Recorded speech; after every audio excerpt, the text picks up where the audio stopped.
Pour commencer par l'histoire du concept de démocratie, comme l'a dit Abdoulaye Diallo, c'est un thème sur lequel j'ai eu à travailler et il y a un livre qui est sorti aujourd'hui, il vient de me l'apprendre, sur l'histoire du mot démocratie, parce que c'est une histoire qui est ignorée, et je peux dire, par 99,99% des personnes qui emploient le mot démocratie, parce que c'est une histoire assez spéciale. Il faut dire que le concept lui-même est né il y a 2500 ans dans l'Antiquité grecque, disons. Et au départ, ce concept était formé de deux mots, démos et kratos.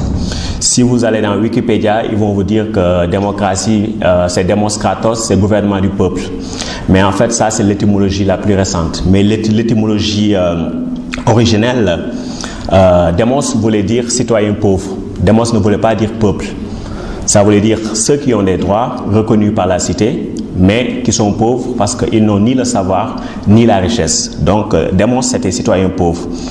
Et kratos, ce n'était pas gouvernement. Kratos voulait dire la puissance brutale, la force violente du peuple. Et donc, dès l'origine, démocratie était un terme polémique qui était employé par les aristocrates pour fustiger justement ces formes de régime politique où ce sont les pauvres citoyens qui dominent en fait politiquement. Et donc, c'est pourquoi lorsque vous lisez les écrits des philosophes et intellectuels grecs, romains, tout cela, vous n'allez jamais voir des commentaires positifs sur la démocratie. Parce que démocratie voulait dire un régime illégitime marqué par la violence. Et donc, ce qui est important à dire, c'est que c'est ce sens-là de régime brutal des citoyens pauvres qui a été conservé par la tradition intellectuelle, politique occidentale, disons de l'Antiquité jusqu'au 19e siècle, c'est-à-dire après les révolutions françaises et américaines.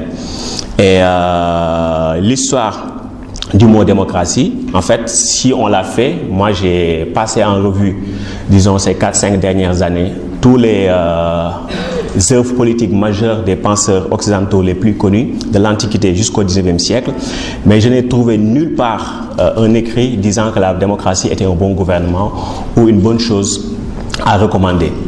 Et donc pour dire que la haine de la démocratie, en tant qu'idée d'égalité politique, mais aussi en tant que type de gouvernement, c'est ce qui fait la constance, disons, de la pensée politique intellectuelle occidentale. Et dans la période révolutionnaire, je veux dire 1789 pour la France et 1776 jusqu'en 1787, année où la Constitution américaine a été élaborée, toutes les élites étaient contre la démocratie. Elles défendaient plus ou moins une certaine forme d'égalité. Elles voulaient, dans le cas américain, sortir de la domination coloniale britannique. Dans le cas français, renverser l'ancien régime. Mais il n'y avait aucune parmi ces élites qui employaient le mot démocratie ou qui l'utilisaient de manière vraiment améliorative. Il n'y en avait pas. Parce que pour eux, la démocratie ne pouvait exister que dans de petits États. Parce que dans la démocratie grecque antique, la démocratie, c'était que tous les citoyens pouvaient aller dans les assemblées et délibérer. Et donc, dans les grands États, on peut pas espérer rassembler des millions de personnes. Une deuxième raison contre la démocratie, c'est qu'on disait que c'est un régime qui est violent et qui est appelé à disparaître très tôt. Parce que comme c'est un régime assez anarchique, donc on ne peut pas espérer fonder une démocratie. Et la troisième raison, qui était la plus décisive, c'est que le capitalisme était naissant, capitalisme industriel, et donc la plupart des bourgeois se disaient que la démocratie serait un frein pour l'expansion capitaliste. Parce que la démocratie, comme disaient Rousseau et les autres, c'est un régime qui est opposé à l'accumulation des richesses. Donc démocratie était associée, disons, à égalité et aussi à frugalité. Et donc ceux qui voulaient créer une société opulente capitaliste ne pouvaient donc pas s'accommoder d'un régime démocratique. Et donc c'est pourquoi vous ne trouverez dans la Constitution américaine, qui est toujours en vigueur, vous ne trouverez pas le mot démocratie. Dans les 13 premières constitutions des 13 colonies originelles, vous ne trouverez pas le mot démocratie. Dans les débats parlementaires, dans le cadre de la Révolution française, vous ne trouverez pas le mot démocratie. Les premières constitutions républicaines élaborées dans le contexte de la Révolution française, vous ne trouverez pas le mot démocratie, parce que c'est un mot qui était haï. Et si vous preniez le dictionnaire classique de la langue française, vous l'ouvrez, vous allez à des démocraties, on vous dit démocratie, subdivision de la tyrannie entre plusieurs citoyens. Donc pour l'Occident, c'est ça la démocratie, jusque-là, jusqu'au 19e siècle. Et donc les régimes actuels qu'on appelle démocratie, au départ, elles avaient un autre nom. On les appelait gouvernement représentatif, ou aristocratie élective, ou gouvernement des capables. Et ces gouvernements, ceux-là qui existent maintenant, qu'on appelle démocratie, ont été inventés, mis en place justement pour que les pauvres citoyens ne puissent jamais avoir le pouvoir de décider des affaires, disons, des nations. Et donc, le système actuel qu'on appelle démocratie libérale a été conçu comme un antidote à la vraie démocratie telle que définie pendant plus de 2000 ans par les penseurs politiques. Et ce qu'il faut dire aussi, c'est que c'est sous l'effet, disons, des compétitions électorales, par la démagogie, que les gens en sont venus à dire que la démocratie représentative, c'est une démocratie tout court. Et c'est, disons, vers 1850 que le concept a commencé à changer de sens. Qu'on avait commencé à larguer l'ancienne conception de la démocratie pour la nouvelle. Alors que la nouvelle n'est pas conceptuellement parlant une démocratie, mais une oligarchie.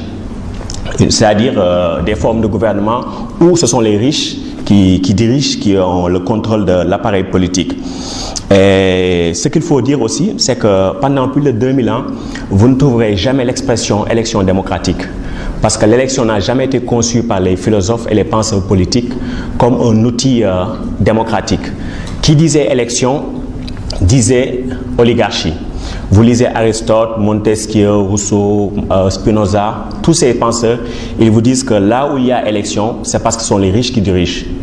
Mais si vous voulez une démocratie où il y a une égalité politique, il faut miser sur le tirage au sort. Parce que le tirage au sort veut dire qu'on est tous capables de gouverner, ou bien en tout cas on est tous capables d'être dans une assemblée délibérative, d'écouter et de voter pour des décisions. C'est pourquoi lorsqu'on parle d'élection démocratique, il faut bien avoir à l'esprit que c'est une création de la pensée libérale, et c'est une création qui est très récente, qui ne date pas de plus de 2 siècles. Et donc, la question qu'on pourrait se poser, c'est comment en est-on venu à l'idée que la démocratie est une valeur occidentale et que les pays occidentaux sont des démocraties. Là, c'est le travail du XXe siècle, c'est-à-dire des 2 guerres mondiales. Il y a eu le président Woodrow Wilson, qui était un président du Parti démocrate, qui a justifié l'entrée en guerre des États-Unis en disant qu'il faut qu'on rende le monde plus sûr pour la démocratie.